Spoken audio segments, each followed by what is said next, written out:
Assalamualaikum warahmatullahi wabarakatuh.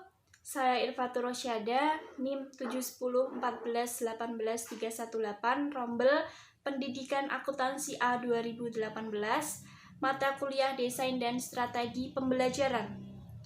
Kali ini saya akan menjelaskan tentang metode pembelajaran reciprocal teaching. Sebelum saya jelaskan, apakah ada yang tahu? Kalau belum, mari kita simak materi yang akan saya jelaskan ini. Pertama, pengertian dari reciprocal teaching ini sering disebut sebagai metode pembelajaran timbal balik. Metode pembelajaran ini memberikan kesempatan kepada siswa untuk belajar mandiri, kreatif, dan aktif. Selain itu juga, siswa diberikan kesempatan untuk belajar terlebih dahulu, kemudian siswa menjelaskan kepada siswa yang lainnya. Guru di sini hanya sebagai fasilitator dan pembimbing dalam pembelajaran, yaitu meluruskan atau memberikan penjelasan jika ada yang dirasa materinya tidak dapat dipecahkan secara kelompok ataupun mandiri. Kedua, strategi reciprocal teaching menurut Pauline Sikar. Di sini model pembelajaran reciprocal teaching terdapat 4 strategi. Yang pertama yaitu question generating atau membuat pertanyaan. Dalam strategi ini, siswa diberikan kesempatan untuk membuat pertanyaan terkait materi yang sedang dibahas. Pertanyaan tersebut diharapkan dapat mengungkapkan penguasaan konsep atas materi yang dibahas. Jadi di sini guru itu seperti mengetes atau memberi pertanyaan seberapa penguasaan siswa dalam mencakup materi yang telah diberikan kepada guru. Dari pertanyaan ini, guru itu bisa memprediksi seberapa penguasaan siswa dalam penguasaan konsep materi ini. Kedua, clarifying atau menjelaskan. Strategi ini merupakan kegiatan penting saat pembelajaran, terutama bagi siswa yang mempunyai kesulitan dalam memahami suatu materi.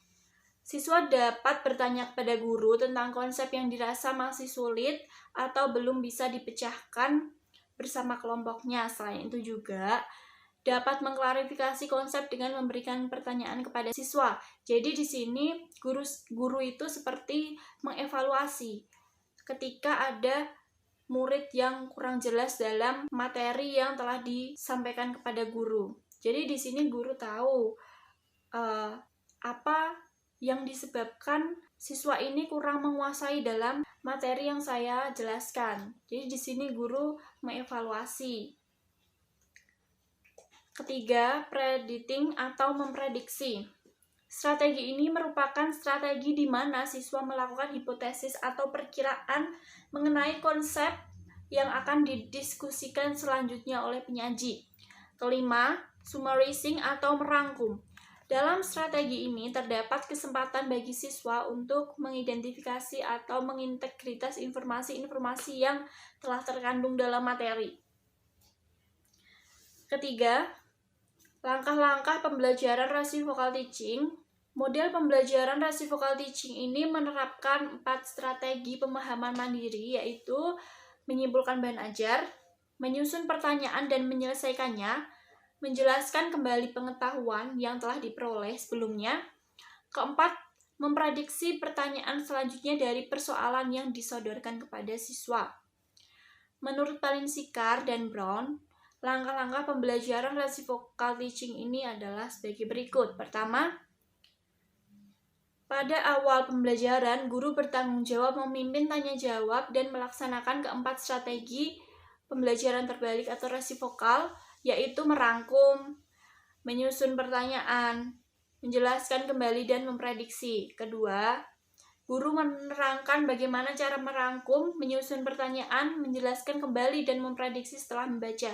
Jadi di sini sebelum guru menjelaskan step-stepnya, guru itu menerangkan. Setelah menerangkan, guru itu membagi kelompok dan mendiskusikan dan ngasih tahu cara step-step materi yang akan didiskusikan bersama kelompok. Keempat, selanjutnya siswa belajar untuk memimpin tanya jawab kepada atau tanpa guru. Jadi di sini siswa itu menjelaskan di depan, dan di sini siswa yang menjelaskan di depan itu seperti guru. Jadi kalau dirasa siswa yang lain ingin bertanya, siswa itu menjawab tanpa adanya guru dan berusaha sendiri atau harus menguasai materi agar bisa menjawab pertanyaan siswa yang lain. Kelima, guru bertindak sebagai fasilitator dengan memberikan penilaian berkenan dengan penampilan siswa untuk berpartisipasi aktif dalam tanya jawab ke tingkat yang lebih tinggi. Jadi, jika ada siswa yang lain bertanya dan pertanyaannya itu tuh ke tingkat yang lebih tinggi atau tidak sedang-sedang aja, guru itu akan memberikan penilaian berkenan atau penilaian yang lebih.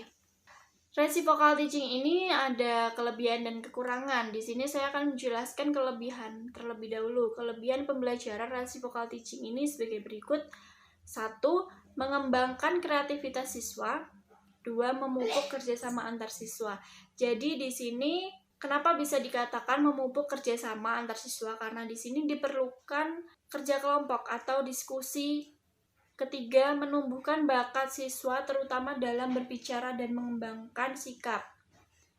Jadi, kadang ada siswa yang ingin berpendapat, tetapi ia takut salah dalam berpendapat. Jadi, mendingan diem gitu dan tidak mau mengutarakan pendapatnya dia karena takut salah. Tapi dalam metode pembelajaran reciprocal teaching ini, siswa itu dituntut untuk menjelaskan kepada siswa yang lainnya. Jadi dia itu bisa mengembangkan sikap dalam berbicara atau menumbuhkan bakat. Keempat, siswa lebih memperhatikan pelajaran karena menghayati sendiri. Kelima, memupuk keberanian berpendapat dan berbicara di depan kelas. Karena di sini siswa itu harus menjelaskan kepada siswa yang lain. Jadi siswa ini menjadi guru kepada siswa yang lainnya. Jadi melatih berpendapat. Keenam, melatih siswa untuk menganalisa masalah dan mengambil kesimpulan dalam waktu yang singkat. Jadi di depan itu tidak semena-mena dia itu waktunya hanya untuk menjelaskan atau menjawab pertanyaan. Jadi di sini dalam menjelaskan dan menjawab pertanyaan itu ada waktu yang ditentukan. Ketujuh, menumbuhkan sikap atau sifat menghargai guru karena siswa akan merasakan perasaan guru ketika pembelajaran, terutama pada siswa yang kurang memperhatikan saat guru sedang menjelaskan. Jadi adanya siswa yang menjadi guru di sini, dia menjelaskan kepada siswa yang lainnya ketika siswa yang ada di depan kelas itu tidak diperhatikan oleh temannya. Jadi dia itu tahu bagaimana perasaan guru ketika dia itu mengabaikan saat guru itu menjelaskan materinya. Jadi di sini siswa itu bisa berpikir kritis. Selanjutnya, kelemahan pembelajaran reciprocal teaching ini adalah 1. Adanya kurang kesungguhan para siswa yang berperan sebagai guru menyebabkan tujuan tak tercapai. Jadi kadang ada siswa yang acuh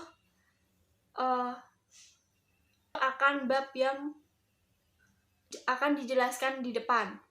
Jadi kurang menguasai sehingga dia itu tidak mencapai tujuan yang tak tercapai.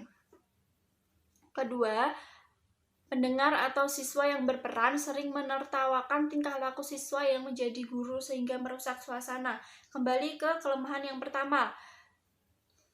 Tujuan yang tak tercapai itu membuat siswa yang lainnya itu menertawakan tingkah laku. Karena apa? Karena dia itu tidak sesuai dengan materi yang akan dia bahas. Jadi kayak keluar dari konsep atau materi yang dia bahas. Jadi tidak nyambung.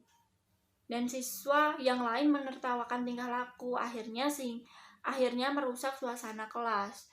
Ketiga, kurangnya perhatian siswa kepada pelajaran dan hanya memperhatikan aktivitas siswa yang berperan sebagai guru membuat kesimpulan akhir tak sulit tercapai. Sekian materi yang saya jelaskan ini, semoga bermanfaat buat kalian semua. Jika ada salah kata, saya mohon maaf. Wassalamualaikum warahmatullahi wabarakatuh.